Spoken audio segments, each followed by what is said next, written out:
നമസ്കാരം. ഇന്ന് നിങ്ങളുമായി പങ്കുവെക്കുന്നത് ഒരു ജപ്പാൻ നാടോടി കഥയാണ്. ആ കഥ ഇതാണ്. ജപ്പാനിലെ ഒരു ഗ്രാമം. കൃഷിയാണ് ആ ഗ്രാമീണരുടെ പരമ്പരാഗത തൊഴിൽ. അവിടെ ദാരിദ്ര്യത്തിൻ്റെ അവതാരങ്ങൾ പോലെ രണ്ട് സഹോദരന്മാർ താമസിച്ചിരുന്നു.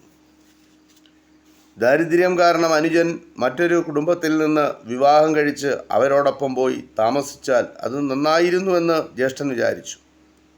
പക്ഷേ അനുജൻ്റെ വിചാരം നേരെ മറിച്ചായിരുന്നു. വിവാഹം കഴിച്ചിട്ട് ഭാര്യയോടൊപ്പം ഒറ്റയ്ക്ക് താമസിക്കാനാണ് അവൻ ആഗ്രഹിച്ചത്. പിടിവാശിക്കാരനായ അനുജൻ അങ്ങനെ തന്നെ പ്രവർത്തിക്കുകയും ചെയ്തു. തനിക്കിഷ്ടമുള്ള ഒരു യുവതിയെ കല്യാണം കഴിച്ച് ചെറിയൊരു വീട് വാടകയ്ക്കെടുത്ത് അവൻ കുടുംബജീവിതം ആരംഭിച്ചു. വയലേലകളിൽ അപ്പോഴപ്പോൾ കിട്ടുന്ന പണിയെടുത്തവൻ ഉപജീവനം കഴിച്ചു. ശൈത്യകാലം ആരംഭിച്ചപ്പോൾ അവന് പണി ലഭിക്കാതെയായി. ദാരിദ്ര്യവും വിശപ്പും കൊണ്ട് അവൻ്റെ ഭാര്യ ക്ഷീണിച്ച് എല്ലും തോലുമായി പോയി. ഇത് കണ്ടപ്പോൾ അവന് അസഹ്യമായ ദുഃഖവും വേദനയും ഉണ്ടായി. ജ്യേഷ്ഠൻ്റെ വീട്ടിൽ പോയി തനിക്ക് ഈയിടെയായി പണിയില്ലെന്നും അതുകൊണ്ട് കഞ്ഞി വെച്ച് കുടിക്കാൻ കുറച്ച് അരി തരണമെന്നും അനുജൻ ജ്യേഷ്ഠനോട് പറഞ്ഞു. ഇത് കേട്ടപ്പോൾ ജ്യേഷ്ഠന് കോപമാണുണ്ടായത്. ഒരു മണി അരിക്ക് കൂടി വകയില്ലാത്തവൻ എന്തിനാടാ പെണ്ണ് കെട്ടാൻ പോയത്? അതും പോരാഞ്ഞിട്ട് ഒറ്റയ്ക്കൊരു പൊറുതിയും എന്ന് പറഞ്ഞുകൊണ്ട് ജ്യേഷ്ഠൻ അനുജനെ ആട്ടി ഓടിച്ചു വിട്ടു. തകർന്ന ഹൃദയത്തോടെ അവൻ യാതൊരു ലക്ഷ്യവുമില്ലാതെ നടന്ന് ഒടുവിൽ അവനൊരു കൊടും കാട്ടിൽ എത്തിച്ചേർന്നു. അവിടെ വെള്ളിക്കമ്പി പോലെ നരച്ചു വെളുത്ത താടിയോടുകൂടിയ ഒരു വൃദ്ധൻ ചുള്ളിക്കമ്പുകൾ പെറുക്കിക്കൊണ്ടിരിക്കുന്നത് അവൻ കണ്ടു. അദ്ദേഹത്തിൻ്റെ അടുക്കൽ ചെന്നവൻ തൻ്റെ ദയനീയ കഥ പറഞ്ഞു, കരഞ്ഞു. അത് കേട്ട ശേഷം ആ വൃദ്ധൻ അവൻ്റെ കയ്യിൽ ഒരു റൊട്ടി കഷ്ണം കൊടുത്തിട്ട് പറഞ്ഞു, ഇതെടുത്തുകൊണ്ട് നീ മലദൈവത്തിൻ്റെ അടുക്കലേക്ക് പോകണം. അതിൻ്റെ പിന്നിലൊരു ഗുഹയുണ്ട്. ആ ഗുഹയ്ക്കുള്ളിൽ ധാരാളം കുള്ളന്മാർ താമസിക്കുന്നുണ്ട്. അവർക്ക് ഈ റൊട്ടി വളരെ ജീവനാണ്. അതിനുവേണ്ടി അവർ എന്തു പ്രത്യുപകാരം വേണമെങ്കിലും ചെയ്യും. റൊട്ടി കൊണ്ടുപോയി അവർ കൊടുത്തിട്ട് അതിൻ്റെ പ്രതിഫലമായി മാവ് ആട്ടുന്ന ചെറിയ ആട്ടുകൽ അവരുടെ കൈവശമുണ്ട്.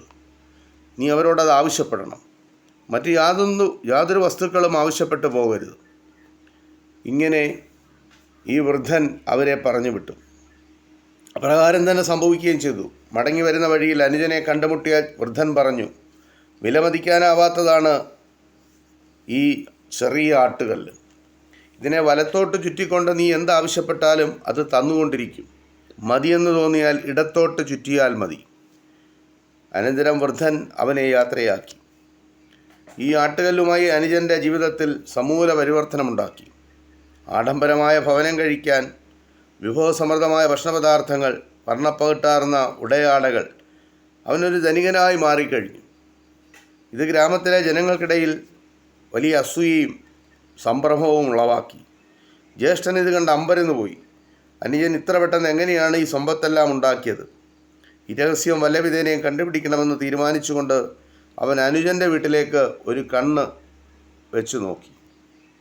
ഒരു ദിവസം അവൻ അനുജൻ്റെ വീട്ടിൽ പോയി മറഞ്ഞിരുന്ന് ജനലിലൂടെ ഉള്ളിലേക്ക് നോക്കിയപ്പോൾ അവൻ ഒരു കാഴ്ച കണ്ടു. അനുജൻ ഈ ആട്ടുകല്ലെടുത്ത് വലത്തോട്ട് ചുറ്റിക്കൊണ്ട് ആവശ്യമുള്ള സാധനം സ്വീകരിക്കുന്നത് കണ്ടു. അത്ര തന്നെ. അന്ന് രാത്രി ആട്ടുകല്ല് മോഷ്ടിച്ചുകൊണ്ട് ജ്യേഷ്ഠൻ അവിടുന്ന് സ്ഥലം വിട്ടു. ജ്യേഷ്ഠൻ്റെ മനസ്സ് പ്രവർത്തിക്കാൻ ആരംഭിച്ചു. ഈ യന്ത്രം ഉപയോഗിച്ച് തനിക്ക് വലിയൊരു ധനികനായി തീരണമെങ്കിൽ മറ്റൊരിടത്തേക്ക് പോകേണ്ടിയിരിക്കുന്നു. ഇനിയും ഈ ഗ്രാമത്തിലേക്ക് കാലെടുത്ത് കുത്താനേ പാടില്ല എന്ന് തീരുമാനിച്ചുകൊണ്ട് അവൻ വഞ്ചിയിൽ കയറി. വഞ്ചി തുഴഞ്ഞുകൊണ്ട് കടലിലൂടെ പ്രയാണം ആരംഭിച്ചു. വളരെ ദൂരം അങ്ങനെ സഞ്ചരിച്ചു കൊണ്ടിരുന്നപ്പോൾ അവന് വിശന്നു തുടങ്ങി. അവൻ ഈ ആട്ടുകല്ല് വലത്തോട്ട് ചുറ്റി. മധുരപലഹാരങ്ങൾ വരട്ടെ എന്നവൻ പറഞ്ഞു. അത്ഭുതമെന്ന് പറയട്ടെ, അപ്പോൾ മധുരപലഹാരങ്ങൾ പ്രവഹിക്കാൻ തുടങ്ങി. ആവശ്യത്തിനു മാത്രം അല്ല, അവൻ്റെ ആവശ്യത്തിലധികവും മധുരപലഹാരങ്ങൾ കിട്ടി. അവന് തൃപ്തി കഴിഞ്ഞിട്ട് അവന് അത് മടുക്കുന്നത് വരെ വാരി വലിച്ചു നിന്നു. അവന് ഓക്കാനം വന്നു തുടങ്ങി. അല്പം ഉപ്പ് നാക്കിൽ തടവിയാൽ എല്ലാം ശരിയായിക്കൊള്ളുമെന്ന് അവൻ വിചാരിച്ചു. ഉടനെ അവൻ ഈ ചെറിയ ആട്ടുകല്ലെടുത്ത് വലത്തോട്ട് തിരിച്ചു. ഉപ്പ് വരട്ടെ എന്നവൻ പറഞ്ഞു. ഉപ്പ് വരാൻ ആരംഭിച്ചു. അല്പം ഉപ്പ് കയ്യിലെടുത്തിട്ടത് നിർത്തണമല്ലോ എന്നവൻ വിചാരിച്ചു. പക്ഷേ എങ്ങനെയാണ് നിർത്തുക? അതവൻ അറിയാൻ പാടില്ലായിരുന്നു. ഇവൻ അനുജൻ്റെ വീട്ടിൽ നിന്ന് മോഷ്ടിച്ചെടുത്തതാണ്. അതിൻ്റെ പൂർണ്ണ പ്രവർത്തനം അവൻ അറിയില്ല. ആ വൃദ്ധൻ പറഞ്ഞു കൊടുത്തത് അനിയനോടാണ്. ഇത് ചേട്ടനൊട്ട് അറിയത്തുമില്ല. അങ്ങനെ ഉപ്പ് വന്നുകൊണ്ടേയിരുന്നു. വഞ്ചി മുഴുവൻ ഉപ്പ് കൊണ്ട് നിറയാൻ തുടങ്ങി. ഉപ്പ് നിറയും തോറും വഞ്ചി മെല്ലെ മുങ്ങാൻ തുടങ്ങി. ഏതാനും നിമിഷങ്ങൾക്കുള്ളിൽ ഈ ചേട്ടനും വഞ്ചിയും വഞ്ചിയിലെ ആ യന്ത്രമായ ചെറിയ ആട്ടുകല്ലും സാധനങ്ങൾക്കോടൊപ്പം ആ കടലിൻ്റെ അഗാധയിലേക്ക് ആണ്ടുപോയി. പിന്നെന്താണുണ്ടായെന്നോ? കടലിനടിയിൽ പോയ ആ ആട്ടുകല്ല് ഇപ്പോഴും അവിടെ കിടന്ന് ചുറ്റിക്കൊണ്ടിരിക്കുകയാണ്. അതുകൊണ്ടാണ് എല്ലായിടത്തും കടൽ വെള്ളത്തിന് ഉപ്പുരസമുള്ളത് എന്നാണ് ഈ നാടോടി കഥയിലൂടെ ജപ്പാനിലെ ആളുകളുടെ വിശ്വാസം. ഇത് ഇത്രമാത്രം. നന്ദി, നമസ്കാരം.